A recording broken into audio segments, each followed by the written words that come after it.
हरि ओम बेटी। बेटी, तुमने प्रश्न किया है कि मैं उज्जैन में रहती हूँ। मैं उज्जैन में रहती हूँ, मेरी शादी होने जा रही है। गुरु माँ हमें कुछ शिक्षा दीजिए। बहुत खुशी हुई बेटी, क्योंकि मैं भी उज्जैन की हूँ।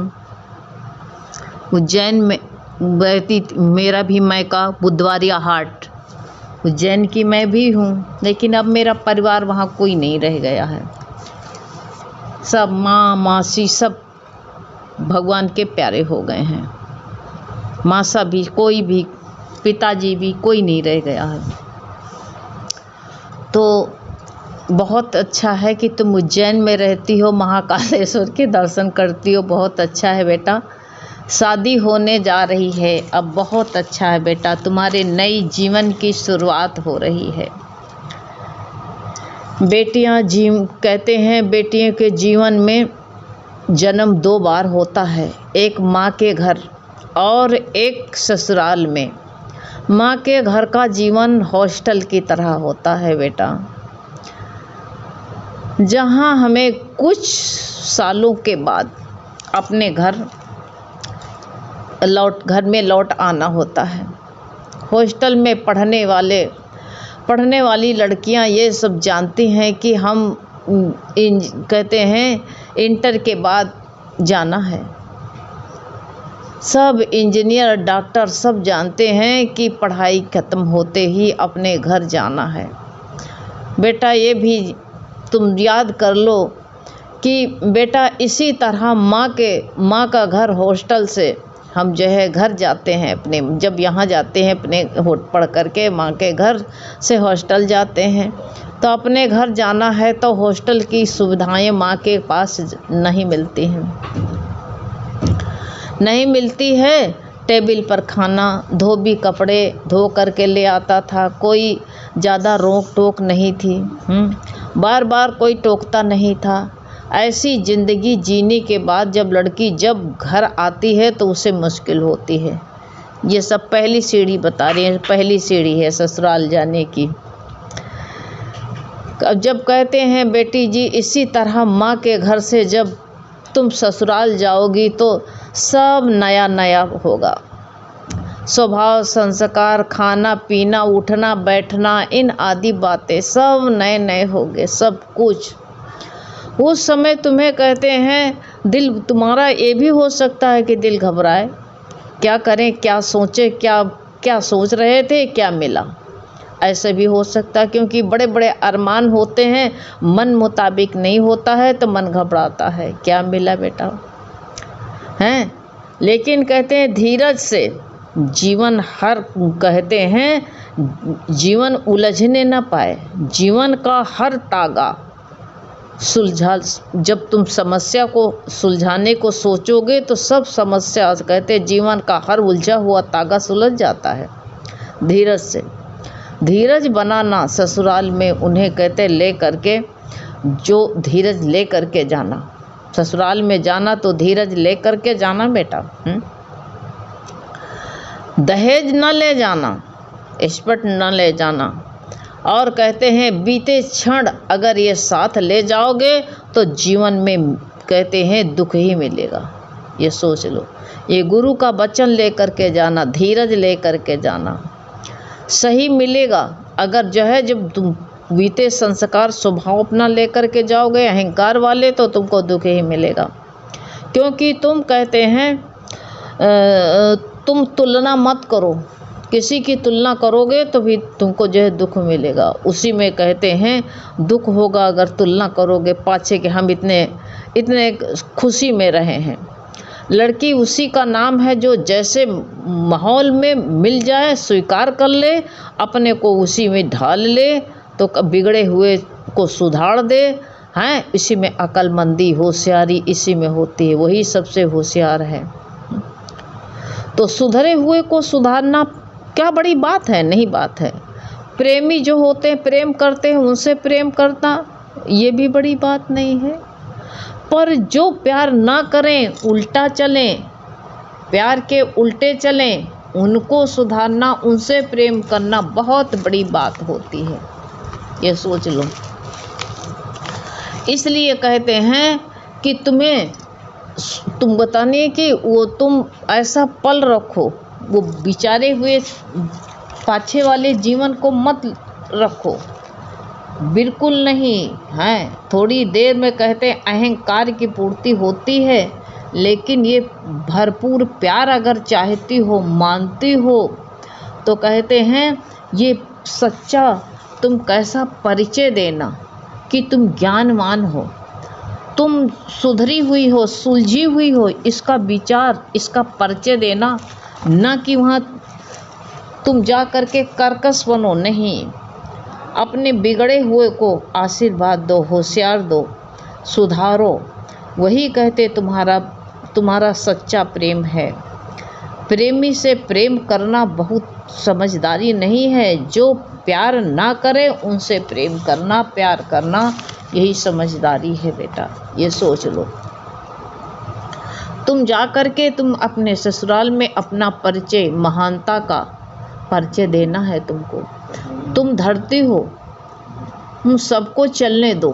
धरती, स्त्री को धरती कहा गया है, तो तुम शादी करने जा रही हो तो तुम धरती हो, सबको चलने दो बेटा। इसी में उलझो मत।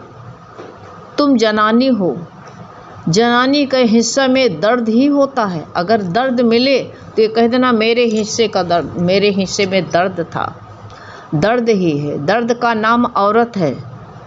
जो दर्द न सह सके उसको दर्द ही दर्द मिलता है। बच्चे को जन्म देने में कितना दर्द होता है, उसको जीवन में दर्द ही दर्द मिलता है। तो वही दर्द का नाम औरत है। तुम एक गृहिणी बनने जा रही हो। जो कहते औरत का नाम दर्द है, जो सब अपने आंचल में छुपा करके भी मुस्कुराहट देती है और प्रेम देती है। और ये भी समझ लेना, ईश्वर कठिन पर्चा किसको देता है? जो हल कर सके। हैं? ईश्वर कहते किसको देता है? औरत को कठिन पर्चा। ईश्वर के इस संसार में सबसे सुंदर पात्र कौन सा है? स्त्री है। वो स्त्री तुम हो, जो उसे जैसे ही सृजनहार का काम कर देती है। भगवान सृजता है तो औरत भी सृजन का काम करती है, सब सृज लेती है। एक स्त्री, दूसरा परमात्मा। इसी कहते दो ही जो है बड़ा सृजन करता है संसार का। जितना बड़ा दिल औरत का हो, औरत के पास होता है और किसी के पास नहीं होता है, ये सोच लेना। पुरुष घबरा जाता है, बाहर से तो मजबूत दिखता पर भीतर से कमज़ोर। पर बेटी तुम सुंदर और जो है मजबूत हो, और बाहर से कमज़ोर यूँ नाजुक हो, पर अंदर से जो है तुम सबसे ज़्यादा मजबूर हो। सृजन हो, सृजन कर सकती हो, क्यों नहीं कर सकती हो? जब तुम विवाह करने जा रही हो तो सब कुछ तुमको सृजना पड़ेगा बेटा। तुम सृज लेना, सब कुछ सृज करके रहना, ये सोच लो। और तुम सृजन कर सकती हो, क्या नहीं कर सकती हो? बहुत कुछ तुम सोच लो अपने परिवार को बनाने का। बेटी ससुराल में जाने के समय क्या क्या तुमको जो है, ये क्या क्या चाहिए, सीखना चाहिए तुमको। क्या क्या सीखोगे, इसका परिचय भरपूर करो। पति का भरपूर प्यार कर पाना है तो कहते उसके माँ का सबसे ज़्यादा प्यार करो। सबसे ज़्यादा, पहली दूसरी सीढ़ी है, सबसे फर्स्ट सीढ़ी समझ लो यही कि माँ को भरपूर प्यार दे करो। कभी भी पति से उसकी माँ की निंदा मत करो।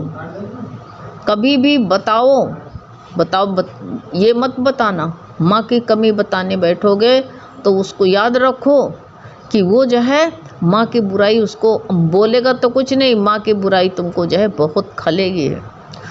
माँ का कहते हैं क्योंकि जब माँ की बुराई करोगे, क्योंकि माँ उसकी जन्मदाता है। जब माँ का दूध पी करके वो बड़ा हुआ है तो माँ के छत्र छाया में पला हुआ है वो। सोच लो, उसके खिलाफ कैसे तुम जो है माँ के खिलाफ कैसे सुनेगा? नहीं सुनेगा, बिल्कुल नहीं सुनेगा। अगर वो सुन भी ले तो समझ लेना कि जब जन्म देने वाली का सगा ना हुआ तो ये सिर्फ कहते हैं मैं तो उसको सुख देने वाली हूँ, तो ये कल मेरी भी बुराई सुनेगा, बुराई करेगा या सुनेगा। ये सब समझदारी के बात है बेटा। तुमको इम्तिहान में बैठने जा रहे हो तो तुम अपने व्यक्तिगत का परिचय देती रहो। जान लो कि तो ये कहते हैं भूल मत हो जाए, ये भूल मत करना। उसके भाई बहन रिश्तेदारों से खूब प्यार करना, सगे संबंधियों से तुम प्यार मिल करके प्यार करो, अपना तो देना। अपना पहला कहते सबसे ज़्यादा पहला इम्प्रेशन अच्छा डालो। ये बताते हैं अगर पहली मुलाकात सही होगी तो ये सोच लो अंत समय तक सब जिंदगी बिल्कुल सुख भरी होगी। अगर पहले ही मुलाकात तुम्हारी कठिन होगी, पहली मुलाकात सही नहीं होगी तो अंत समय तक ज़िंदगी में दुख भरा ही मिलेगा, दुखी ही रहोगे। ये सब बातें याद कर लो। शिक्षा मांगी है ना, शिक्षक चाहिए, तो इसको जो है और बताया है। सब मेन बात सुनो। सास उस कहते हैं उस जमीन की तरह है, सास को बताया। सास कभी निंदा नहीं करना, वो जमीन की तरह है जो बीज को अपने भीतर धारण किया है, पालन पोषण किया है, खाद पानी दे करके उसको बड़ा बनाया है। फूल फल फूल जब उसमें फूल लगे, फल आया तो उसने स्वयं न चख करके खा करके देखा नहीं है कि मीठा है कि खट्टा है, बड़ी खुश हुई फल फूल लगा तो उस फल भरा टोकरा बहू रूपी टोकरी में डाल दिया। जब बेटा उसका नौकरी करने लगा, पढ़ लिख करके बड़ा हो गया तो क्या किया, बहू रूपी टोकरी में डाल दिया। जो सास इतनी अरमान से देती है वो सब कहते हैं क्या क्या वो सब कुछ दे देती है। सदा माँ के आंचल में धो धो करके, ऐसी माँ के पैर धो धो करके पियो, पैर चरण पियो, जो पाल पोस के बच्चा बड़ा करके दिया है तुमको, कमाने वाला बच्चा दे करके। ऐसा कह करके सम्मान दो, हर बात पर जो है उसको कैसे मीठा बोलो। कोई भी माँ जी कर कर के बात करो। माँ जी आई, आशीर्वाद ले लो, आशीर्वाद से अपनी झोली को भर लेना। हमेशा यही कहते हैं। इतनी ये कहानी जो बताई जा रही है तुमको ये जटिल तो है लगेगी, लेकिन अगर हिम्मत रखोगे तो बसी भूत होगी। पत्थर की माँ आशीर्वाद नहीं देती है, लेकिन जीती माँ आशीर्वाद देती, वही माँ सास है तुम्हारी।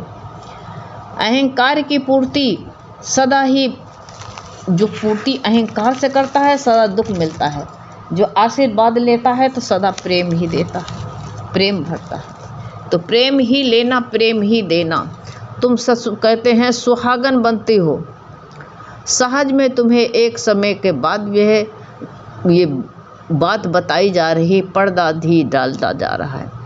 बेटी ससुराल में जब तक तुम कोई श्रृंगार और जो है कहते हैं श्रृंगार माइट ना करो, उलझो नहीं उलझना। जब शांति होगी तब कहते हैं तुम्हारा सबसे बड़ा जो है स्थिरता पात्र देख करके सबको प्यार अपना आएगा। कभी कुछ लेना, यदि ऐसा माहौल ना हो तो शांत रहना। अगर तुम जो है कुछ बोल सको ना, कुछ तुमको नहीं लेना नहीं है, निष्कामत में रहना। ईश्वर कहते हैं इस शांत रहना। और जो तुम्हारे विपरीत हो तो तुम शांत रहोगे तो दूध का दूध, पानी का पानी अपने आप ही कर देगा। भगवान तुम्हारे साथ में बेटा। जब वो तुम्हारे माता पिता के लिए कुछ कहें तो उलाहना दे, तब तो कहते तुम कुछ नहीं कहना। अपनी अमानत माँ बाप की समझ के ले लेना, बोलना नहीं, उसका चुप रहना, कोई बात नहीं, लड़ना नहीं, कह लेने दो, बातों से कुछ नहीं होता, माँ बाप के कुछ चिपक नहीं जाता है। कहने दो, मन में सोचना इनका अधिकार है, क्योंकि शेपाल के पुत्र दिया है। अब ये सोचना, इतना एहसान लेना कि देखो कि जो है बुरा मानती हो तो ये जो है ये तुम्हारे लिए बेटा कभी भी जो कहते हैं ये ना ना ना कह करके ही कहना ही जब अपना अपमान तुम पाओगे। तुम कुछ किसी के मुंह लगना ही नहीं, बोलना नहीं, तुम शांत रहना। किसी को कहते हैं कुछ कहता, कोई भी कहता हो तो तुम उस वक्त शांत रहना, जिससे मन की अनुकूलता पूर्ण हो जाती है। वो जब तुम बोलो नहीं गए तो वो तारीफ करता करेगा और हैरान होगा इंसान, परिवार वाला तुमसे, जिससे कहते हैं जब हैरान होगा, जिससे कि कहते हैं वो तुम्हारे लिए शिकायत नहीं करेगा, दूसरे से तुम्हारी प्रशंसा करेगा कि भैया कुछ भी हो जवाब नहीं देती बहू, ये कहेंगे ना, है तुम्हारी तारीफ करेगा, जिससे कि कहते हैं वो शिकायत कोई नहीं करेगा, तुम्हारी तारीफ करेगा, जिससे कहते हैं विवेक, ये समझा जाएगा कि विवेकी बहू है, शांत है। ऐसे शांत रहो।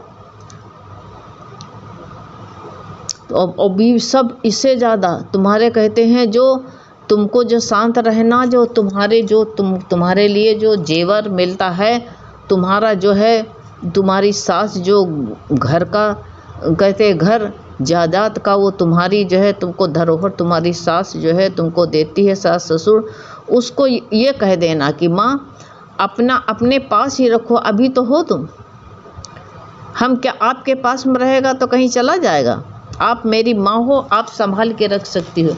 इस तरह जब बेटा सबके साथ व्यवहार करोगे तो कितना अच्छा जीवन हो जाएगा।